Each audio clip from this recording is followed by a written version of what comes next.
when I'm practicing calling Willett to me, I'm always doing it the same way. And we're practicing in this yard here because he's only been here for a little while.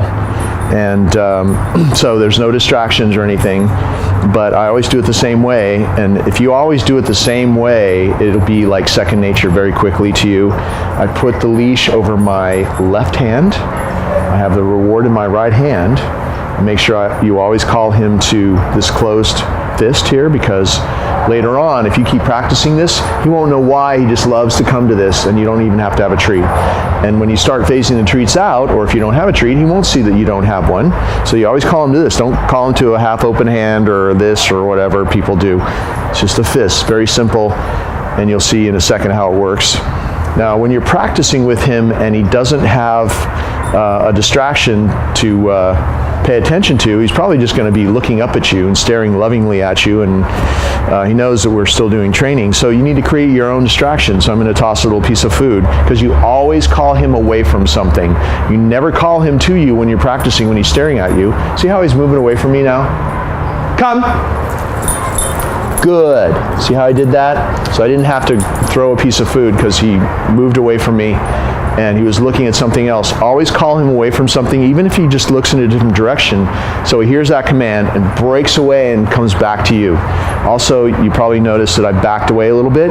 If you're moving away from the dog, it causes them to move quicker to you. And if you, let's use the distraction now. I'm going to toss a piece of food. Hey, look, go. Come. See, if I back away like that, good. It makes him run to me. If I stand still, it's not half as good. And of course, if I move towards him, he runs away from me. So when you back away, it makes the dog run to you. And if you practice that way in the first month or so that you're teaching him this, he won't even know why. Every time he hears come, he's going to run to you. And that's the kind of recall that you need to have. Notice throughout these little lessons that I've videoed for you, nothing's ever repeated. So you're always teaching him, and since you got him on a leash, you can gently but firmly reinforce it. You're always teaching him that he does it the first time he hears it. So, come. He moved away from me again. Good. His nose touches that closed hand. It opens up. My other hand, come. My other hand can grab the leash by his collar. See, like that. And then you have him. Make sure that you always grab him so that he doesn't learn to take the treat and run off again, because a lot of dogs will do that. Little smart dogs like Willett can do that. So always practice your recall that way. Back away, use your target, never repeat the command. If for some reason he doesn't come, you just tap and back away, and he will come to you. Don't say the command again. All he knows, and that's with the other commands as well, all he knows is he heard it once, and he ended up coming to you every time, and something good happened. That's how you'll have it later on. If you keep practicing this, you'll have it, and you'll do it the first time, and it'll be really, really solid. And he'll love to do it. That's the whole point. Teach him in a way that he loves to do this. You can see how happy he is, and he loves this. So just hopefully this is a guideline for you, and you keep practicing this, because he's a very easily distracted little dog. Very smart, very sweet, but he's very easily distracted. He's hyper, and so it takes a little extra patience with a dog like this to calm them down and teach them the real solid basic commands. Okay, now we're going to show you the greeting routine. Sit, walking Willett up to the person. See how he's sitting and staying and waiting while I step over to the person, give the person a treat. Step back to Willett, and once again, tapping if you think he's going to get up. See how loose that is? So you're never holding it tight with your right hand, because he's on your left. With your right hand, no, make sure he doesn't mess with your hand. So you just come down here with a flat hand like this. No, and he's still going to want to do it. So this is going to take a little bit of practicing on your part. No. Nope. Nope. No. Nope. Nope. Nope. No. Nope. Leave my hand alone. Nope. Nope. Nope. No. No. Go. Go say hi. Takes the treat. Come. Good. Call him back to come to you. I'm going to step into him. I'm going to have him sit. Just going to do this 3 times for you. Step away from him. He stays in a sit stay. Go back. My right hand. Go down there. No. Nope. Go. Come.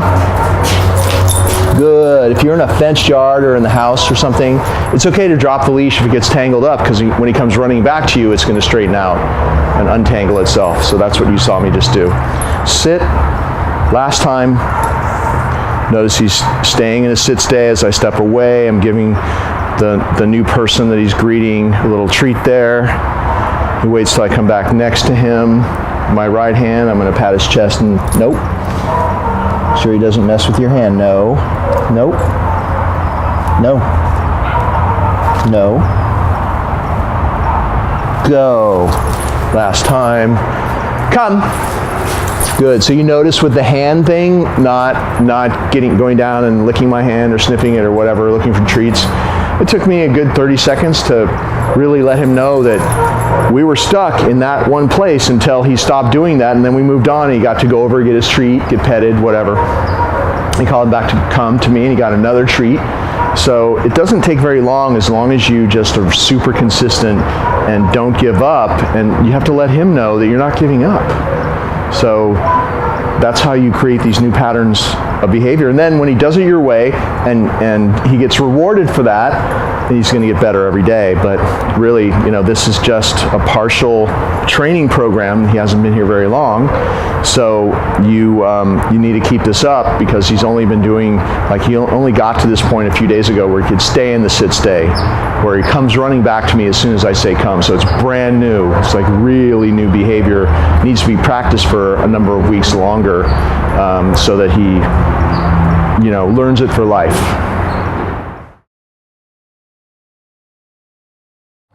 Okay.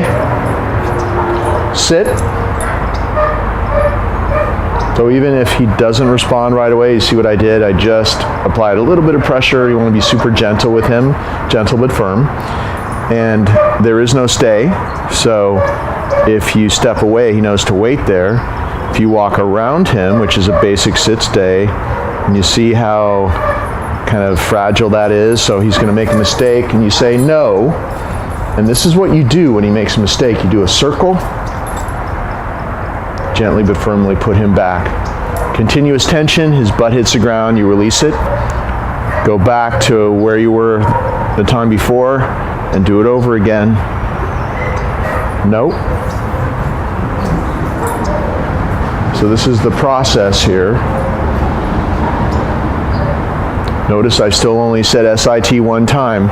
So instead of going the same way again and risking him making a third mistake, I'm going to go around the other side and see how, for some reason he can do that, the other side. Now I'll do this side where he was having trouble on, and he'll have a little success.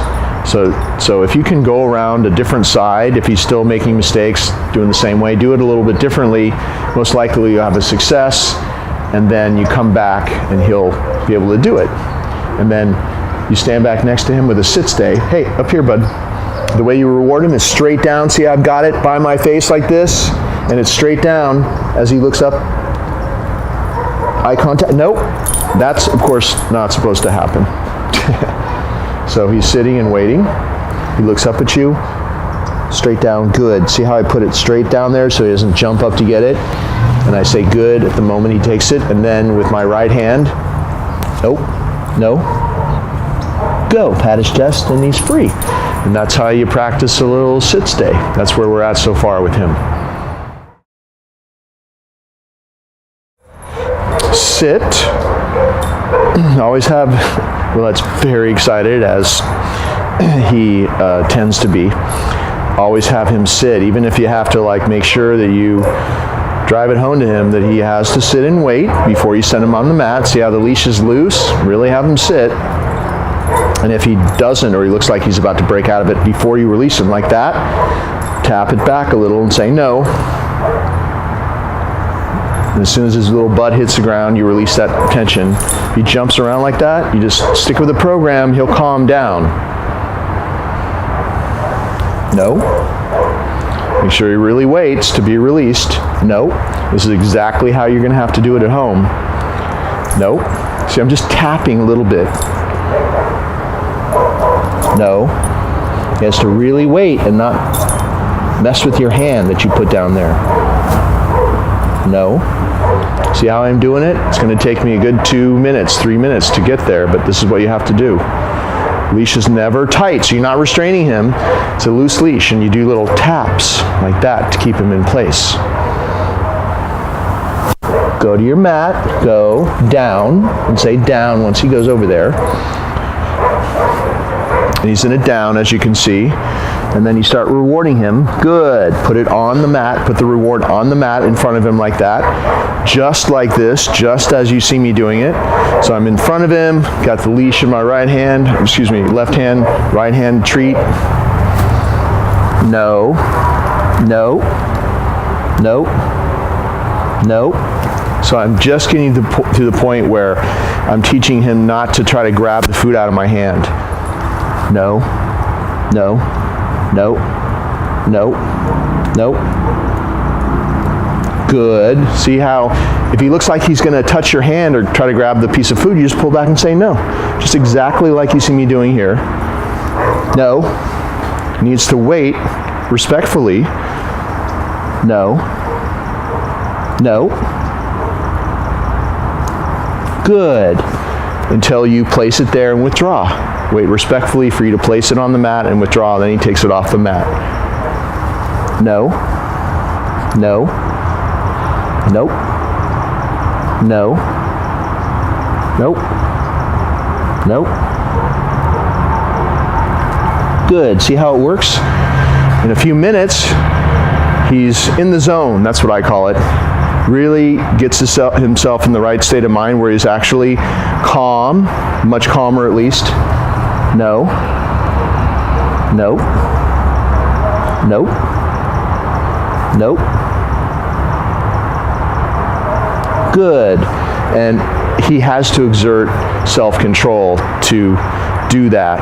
And it's a new way for him of being because he's never done this before, obviously. Just like this downstay that he just learned, like just a couple of days ago.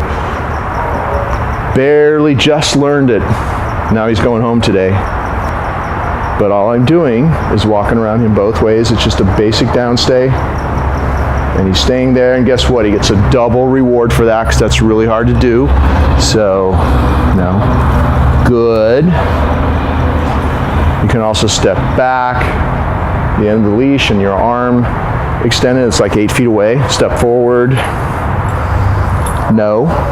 Always be aware of how you're rewarding him. The way that you deliver the reward is very important. It has to be calmly. Nope. Nope. No. No. Nope. You almost tricked me there. Nope. Good. So,